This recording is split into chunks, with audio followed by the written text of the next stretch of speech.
and I feel like I am gonna die today. Not actually, but I took that squat yesterday. Squat.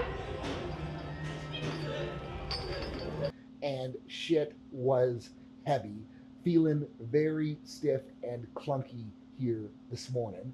And I know that if I were to just sit around and do nothing all day, I would just get stiffer, I would just get clunkier, things would just feel worse and worse and worse. But if I get down here, I get moving, I get things limbered and lubed up, I'm going to be more productive the rest of today, and I'm going to have more productive training this week. So we're running another movement prep vlog, and priorities are going to be knees and quads are tight as shit, hips are a little bit clunky, and my shoulders don't feel too bad, but I'm going to run some shoulder prep work to make sure that they are good to go for the next bench session. So let's get into it. And I know that by this point you guys are probably bored of watching me do couch stretches down here, but here's the thing.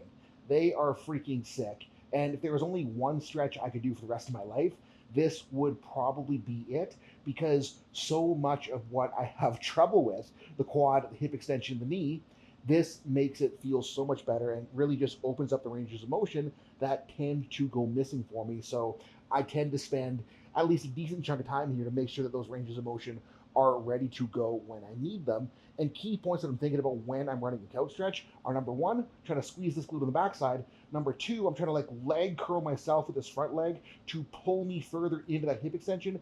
And I'm going to be trying to lean back a little bit with that hip extension to really make sure I'm getting into that hip flexor as well as my quad.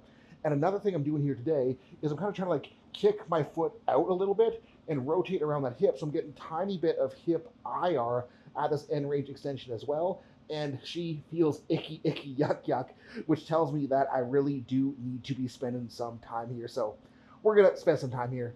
And I don't know if I'll make you watch me spending the time here, but I'm going to spend time here. So trust me on that. And people are going to ask about like time recommendations for stretching. And as a general recommendation, number one, I'm going to be trying to actually pull into it and create a shit ton of tension. So I'm actually getting enough tension, enough stretch intensity to do it. Like I'm pretty much damn near my intensity threshold here. Like I'm struggling to talk. I'm getting a little bit sweaty. Like this is very uncomfortable. But what I'm going to do with that discomfort is I'm just going to hang out here until it gets less comfortable.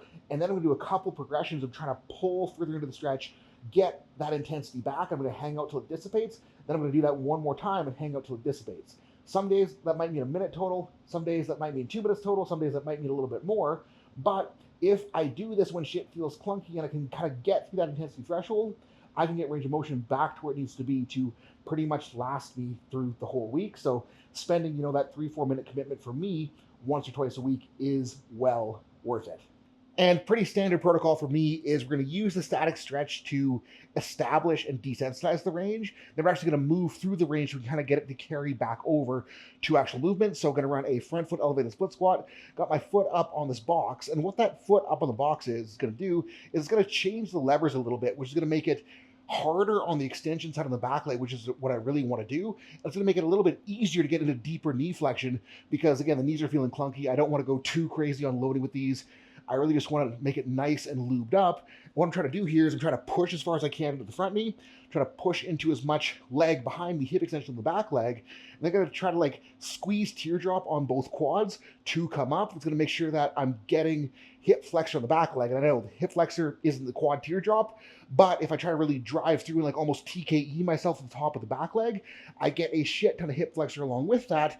And then that teardrop focus on the front leg, make sure that I'm getting a decent quad contraction out of the bottom of the front leg. And set rep recommendations here.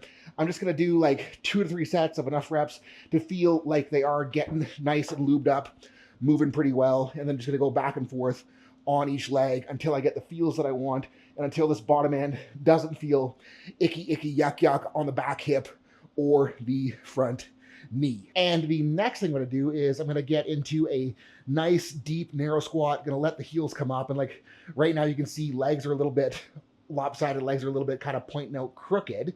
And what I want to do here is I'm going to try to drop the femur in, let my hip roll into IR, push the knee down, and just get a little bit of IR work, a little bit of deeper knee flexion. And like driving this, even though the heels are up, this is also really gnarly on the ankles. and does tons for letting me get more ankle range. And I kind of talked about this a bit last week during the deadlift vlog, but doing shit like this, getting my ankles a little bit better, getting better at driving knee forward helps so much at establishing a better deadlift start position for me. Because like with my short little arms, the more I can go knee over the bar, the more quad I can get into it. Number one, I get stronger leg drive off the floor because I have more quad into it. Number two, it kind of makes up for that short arm, because the further my knees are forward, the lower the hips can be, the closer the hips can be to the bar, and it just does tons for my start position. And similar deal here, I'm just gonna go back and forth, dropping knees, getting some hip roll until things feel nice and lubed, until I feel like knees are kind of getting back to normal, and knees are kind of getting back to normal. So that is enough of that for today.